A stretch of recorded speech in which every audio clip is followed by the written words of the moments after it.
Assalamualaikum warahmatullahi wabarakatuh. Perkenalkan, nama saya Tria Eko Saputra dengan NIM 1901530141. Pada kesempatan kali ini, saya akan menjelaskan materi mengenai klasifikasi random forest. Jadi materi umumnya klasifikasi, kemudian algoritmanya dia menggunakan random forest, salah satu metode dari klasifikasi itu sendiri. Nah, nanti dalam video ini ada penjelasan mengenai teori atau materinya, kemudian ada juga untuk ini ya, prakteknya atau implementasinya itu contohnya seperti apa. Untuk itu kita bisa langsung masuk ke materinya terlebih dahulu. Ini ada ini ya, saya pakai referensinya dari dikilab.id. Dua proses utama dari algoritma machine learning itu klasifikasi sama regresi. Ini kunci dasar ini dulu. Kemudian algoritma itu nanti dibagi jadi supervised sama unsupervised learning. Supervised ini dia butuh data input dan data output yang diinginkan, yang fungsinya untuk membuat pelabelan.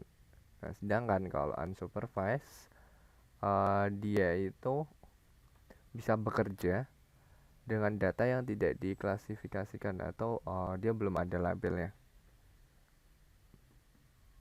Contohnya untuk algoritma unsupervised learning itu pengelompokan atau clustering data yang nggak difilter berdasarkan persamaan atau perbedaan. Nah, untuk supervised learning sendiri contohnya itu berupa klasifikasi.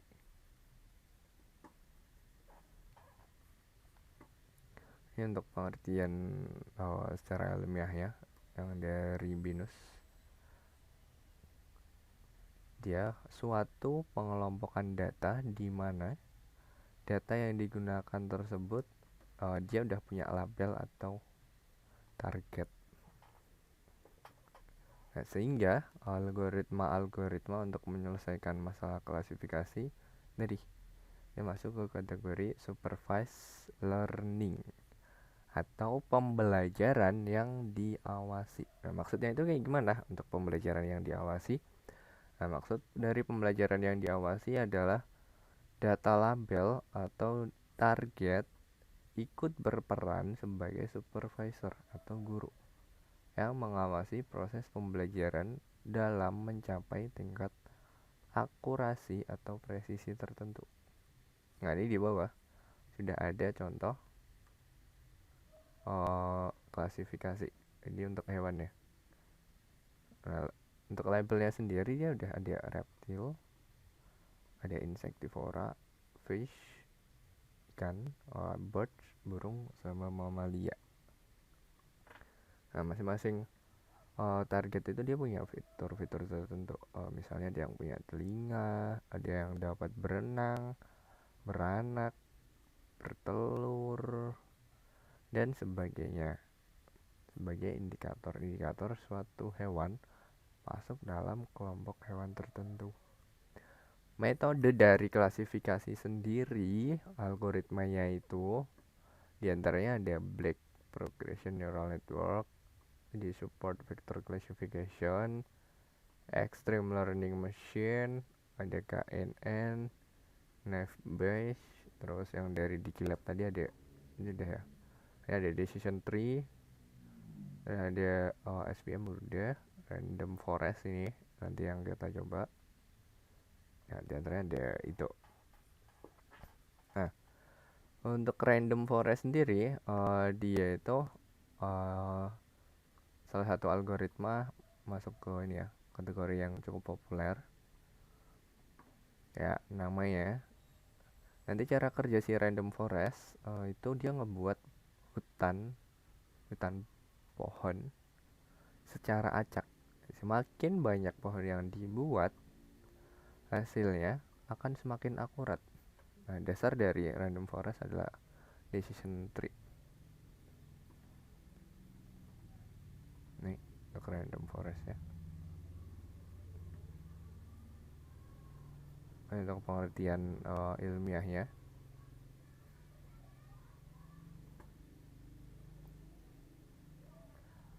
random forest itu dia sebenarnya kombinasi dari masing-masing tree yang baik kemudian dikombinasikan ke dalam satu model.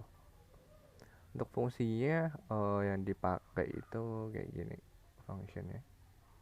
Ada fungsi error, terus gabungannya jadinya kayak gini. Terus untuk fungsi pengecekan kekuatan dan korelasinya ini, oke, selengkapnya nanti bisa teman-teman baca sendiri di sini ya, di machineLearning.mipa.ugm.ac.id. Oke, di sini kita coba langsung lanjut ke bagian implementasinya.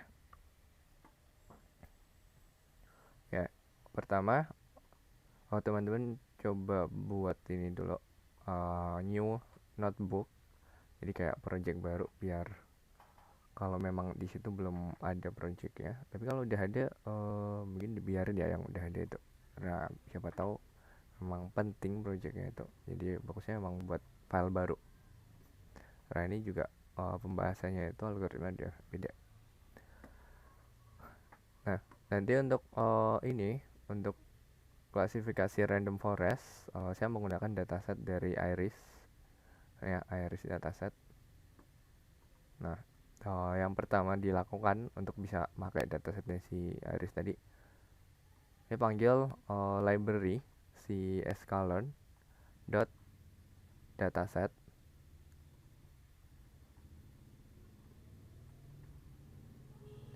import load Iris.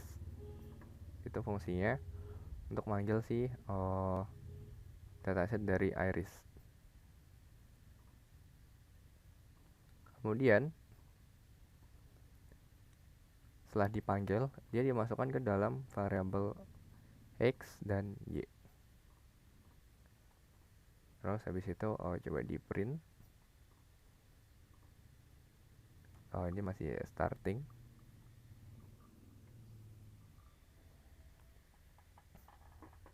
Kita coba tunggu ya, masih menyalakan mesin dia.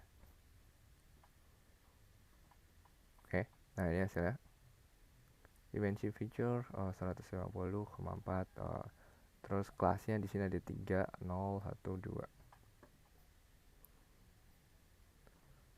Setelah itu langkah berikutnya kita coba bagi datasetnya itu ke dalam data train sama data testing. Ini 1, 2. Jadi di sini ada 4 bagian. X-nya masing-masing dibagi jadi 2, Y-nya 2. Nanti dia di split atau dipecah jadi untuk proporsinya data testnya itu sebesar 30%, sedangkan untuk data trainnya itu 70%. Kalau dijalankan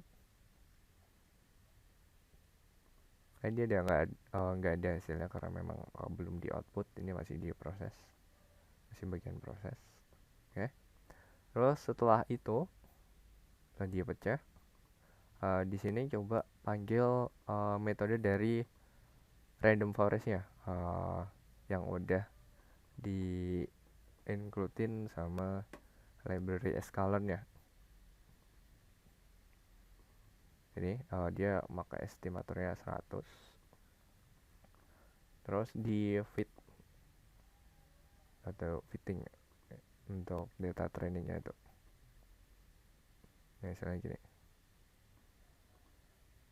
Setelah itu kita bisa ngecek untuk reporting dari klasifikasi random forest ya, menggunakan ini ya, model.predict. Terus reportnya kurang lebih kayak gini.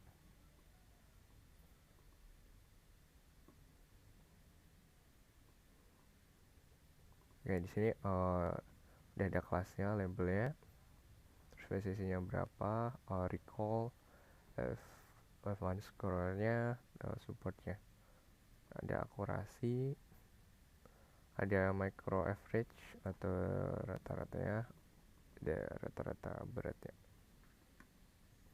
Oke, Mungkin kurang lebihnya sekian untuk penjelasan mengenai klasifikasi random forest. Terima kasih.